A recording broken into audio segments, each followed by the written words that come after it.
I don't know if everybody can get to Challenger, but I know for a fact anybody can make it to Masters. Welcome to today's video where we're going to go through map awareness and deep dive the topic and teach you everything you need to know to get to Masters and above with it. My name is WillieP. If you don't know, I maintain Masters 100% of the time and above, and every now and then we crack into Grandmasters and Challenger on our high-elo pushes. As always, if you find yourself disagreeing in any way, do me a favor and just leave a comment telling me where you disagree and why, or how I can improve the video. If you dislike the video, it will hurt me more than it helps you, and just like you, I got hopes and dreams, my friend. Let's jump in. I guess we're going with the Blue Man group lighting tonight. I don't really know what's going on with the webcam, but when people are talking about WAP awareness, they're talking about this little thing right here. This guy is your best friend because down here, this thing will constantly be giving you information that will help you make the best decision for yourself in order what to do next. As a laner, this will tell you whether or not you can crash in the wave without the risk of getting ganked. As a jungler, this will tell you where the enemy jungle is and where you could potentially go for potential plays without getting punished too hard on the other side of the map. As it pertains to map awareness, there are 5 categories that I think most people would agree are really important when you're trying to train up your map awareness skill. The first is the frequency, so how often are you checking the map? The second thing is timing. When are you checking the map? The third thing is where are you checking the map? / how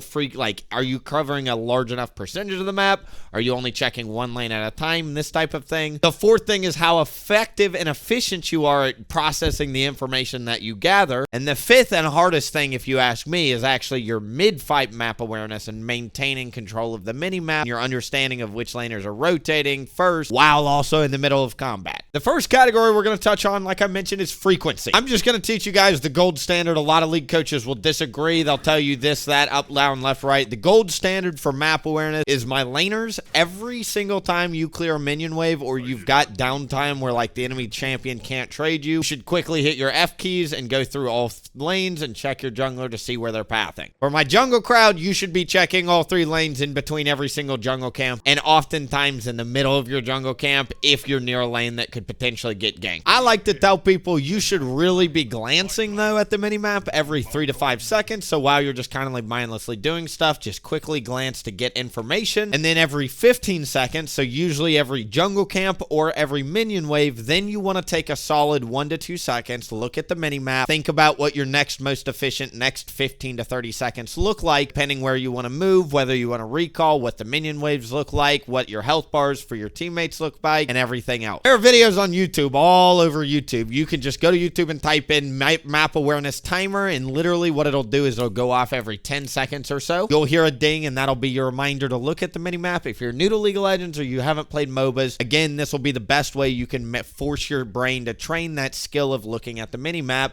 as frequently as you can. After you take, I don't know, 10 to 20 games of listening to that thing on your second monitor on your phone while you're playing, I promise you'll never need to do it again. Most of us, myself included, at one point or another had to listen to these things just to build the discipline of checking the minimap, and just like driving a car, once you start driving, you never have to think about it again. Second big point we're going to talk about is timing. So when do you choose to check the minimap?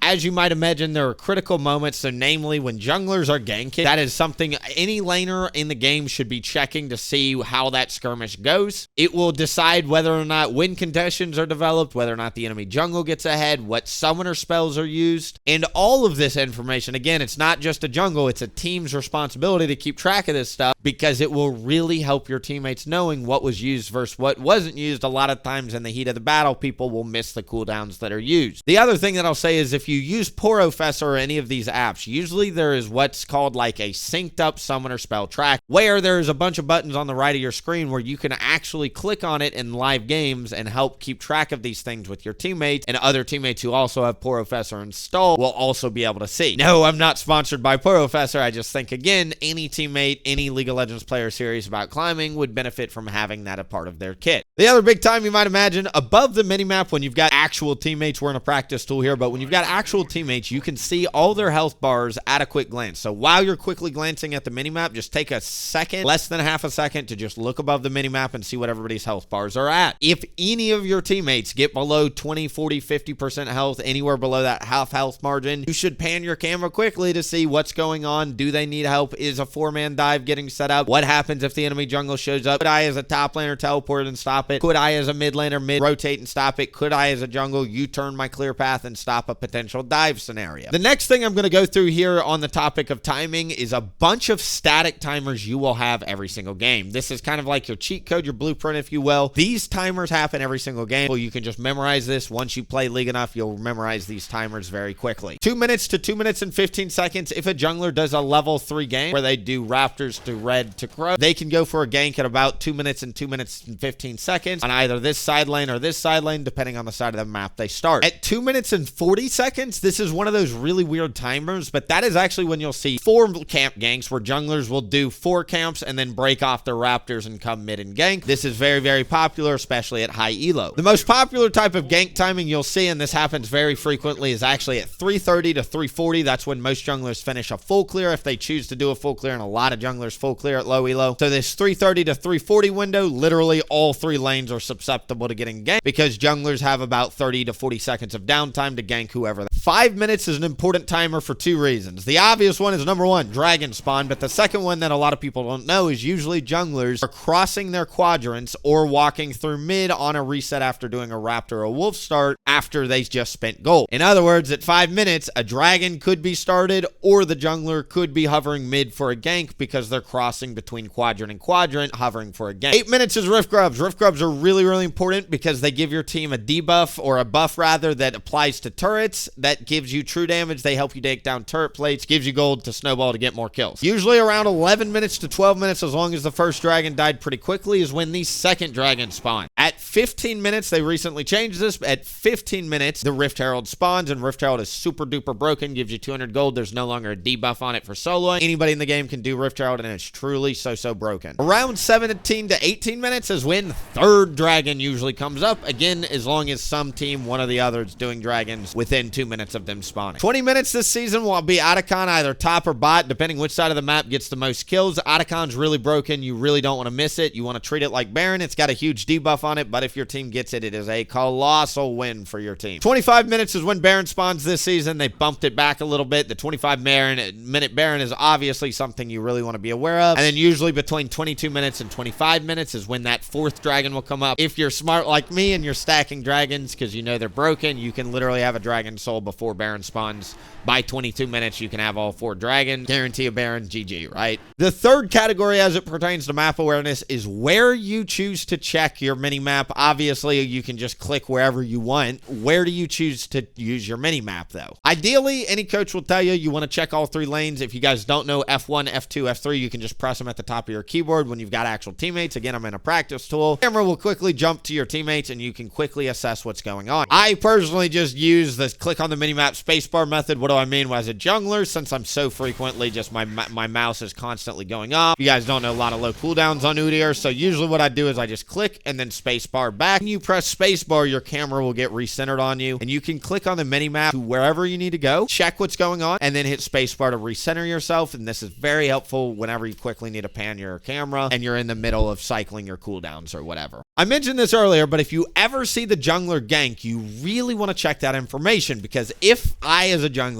or the enemy jungler gank, usually we're going to have a buff, and this will tell you all you need to know on where the enemy jungler is coming from. If it's an early level 3 gank and they've got a red buff, and let's say we're a red side, you know for a fact they're going over to their blue buff because they don't have a blue buff. And if you even want to take it a step further, you can click on the jungler and there will actually be a debuff you can see. If the red buff in this scenario is about to be halfway over, we know that they started red and it was a red Krugs to Raptor start because red's about halfway expired. If the red and you click on them and you see their buff in the top left or right is very fresh, then you know it's a Raptor start because they did Raptors to Krugs to red, and then as they're ganking mid on level 3, that buff is very fresh. I guess the point is, when it pertains to map awareness, if you ever see a jungler, regardless if you're a laner or the jungler, you want to pan your camera to the enemy jungler to see what their buff timers look like so you can get a clear idea of where they're moving. If you're the side laner, you need to know that he's moving to bot side. If you don't have that information, that is critically important, and you potentially might go for a bad trade and get yourself killed because the enemy jungler is hovering for a gank. Now, timing is also really important, I think, in the sense that you have to proactively think about the enemy team and what they have on the team. And this is probably the hardest thing about timing, is you have to be ahead of the curve against certain type of scenarios. Common scenario we all get mad at is when the laner is missing and your teammate is not pinging or following or setting up vision or doing absolutely anything to warn the team what's going on. As soon as you see that laner crossing a fog of war, and I mean as soon, you need to be spam pinging, question mark pinging. If you can't follow them, that's a-okay, but be blowing your teammates' cell phones and DMs up telling them, my laner is freaking missing. That is your responsibility as a laner. And as a jungler, it's kind of the same. A lot of the times your laners are focused on their counterpart. As a jungler, if you know where the enemy jungle is, keep spam pinging that. You've got this free space in your brain, if you will, to tell your teammates where the jungle is because you're constantly thinking about the map, where to move, and where the enemy jungle could be. Your laners are throwing skill shots at each other and oftentimes will lose track of the enemy jungle even if it seems very, very obvious to you. The other common thing you'll see is TPs. If your laner has a teleport up and you do not, or you took ignite or whatever, you need to be proactively pinging your teammates that a 4-man whatever could be coming up, a 3-man whatever could be coming up. If your laner has teleport, again, it's okay to take a combat summoner into a teleport champion like Shin or whatever, but you really need to be on top of the ball with that. And speaking of Shin, the third and final thing as it pertains, in my opinion, to proactive map awareness is global. Gentlemen, we all got to look in the mirror and hold ourselves accountable. We can only die to the Pantheon ult, the TF ult, the Shin port only so many times before we have to say it's our fault, we're not thinking about it. If you see these global champions on the enemy team, you need to be proactively thinking, are they level 6? What side of the map are they on? Are they showing? What does their current health look like? And if I start a fight, could they come? If you're dying to globals, again, and you've been playing League long enough to know what a TF ult, a Galio ult, a Pantheon ult, all these globals do, it is your fault, and unfortunately, you need to look in the mirror if you're still dying to that SHIT, because most of those same champions have weaker kits because their ults are so strong. In other words, your brain is literally holding you back from climbing because your champions, if you don't have a global, should almost always beat the champions that do have a global. The fourth thing is your info efficiency and essentially how quickly your brain can process the information you gather once you do pan your camera and take that time to quickly check on what's going on. We're going to have completely separate topics talking about wave management, how to set up waves, XYZ, but once you learn wave management, you need to know at an instant glance whether or not the wave is going to push into you or into them. One piece of information that literally you cannot get unless you actually pan your camera and look is the enemy team's resource management, meaning their health bars, mana bars, energy bars, whatever. Literally until you pan your camera, you'll never know how much health the enemy team has on any given champion, and that information is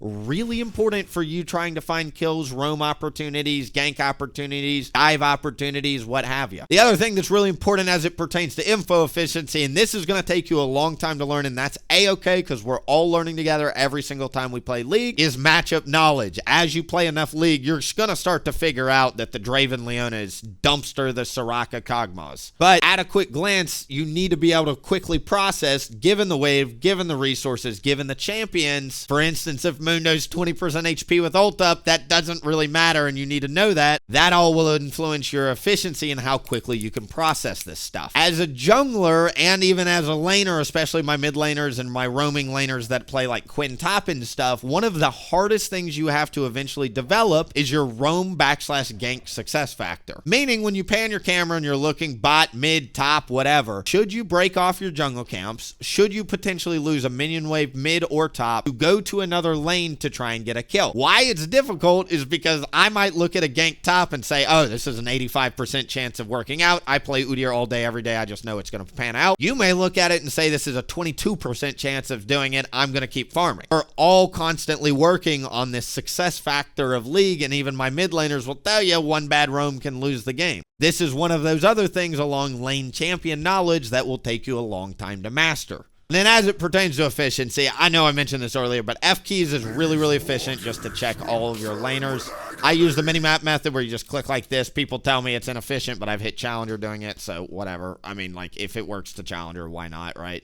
The other thing that I'll constantly tell people is the space bar is your best friend, and then if you're playing with locked camera, that will literally prevent you from getting information. There are so many scenarios where they'll be starting Dragon, and if you've got locked camera, this is what you're seeing. This is literally not helpful at all. In other words, you can't pan your camera over here to see what's going on at the Dragon, and this is really, really bad. You should really take the time to try and learn unlocked camera. I know it's kind of like ripping off a band-aid. It is very painful to think about, but if you do it, I promise, it's kind of like we were talking about with checking the minimap every 5 to 10 seconds. Once you build the habit of playing with unlocked camera, you will never go back, because you will understand the huge difference it makes on your info efficiency and not having to actually move your character over there to get the information. Finally, I'm not going to spend too much time on this. This is mid-fight map awareness. This is the final category I think that is very, very important as it pertains to map awareness. Mid-fight map awareness is essentially your reflexes, and when the enemy champions start using cooldowns, are you proactively able to see what's coming in and then continue to watch the minimap to see which champions get here first? Mid-fight map awareness is really important in Diamond and above. It's not really important Diamond and below, but Diamond and above, this is truly what separates Masters players from Challenger players. Challenger players are fiendishly watching the minimap, and anybody will tell you at these high ranks, the person that gets to the fight first has the biggest influence regardless of who's strong. If your teammates are en route and you're going in literally even 2 seconds early, you are griefing and you need to pump the brakes for your teammates.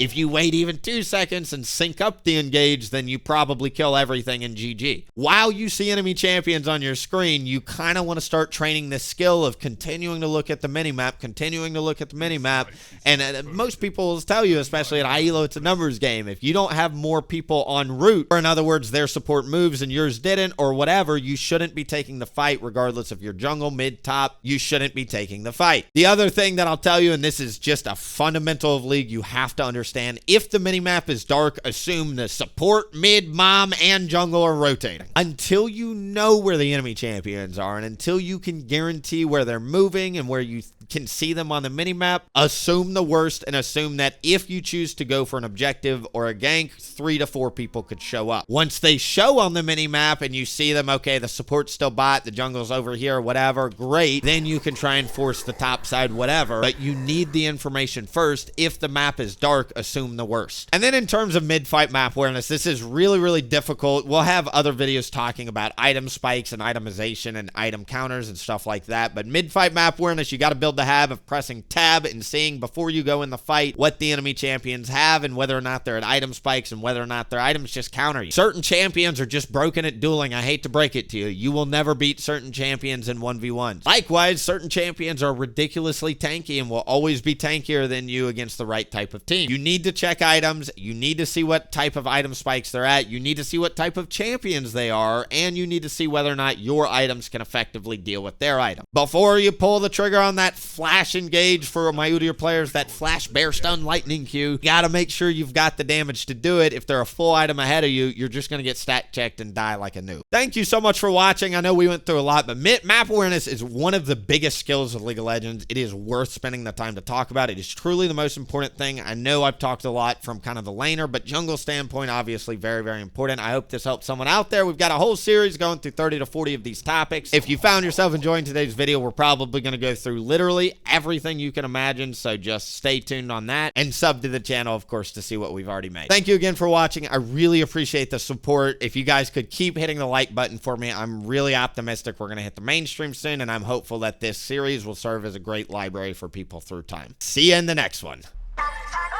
Dang. Call me so I can make it juicy for ya.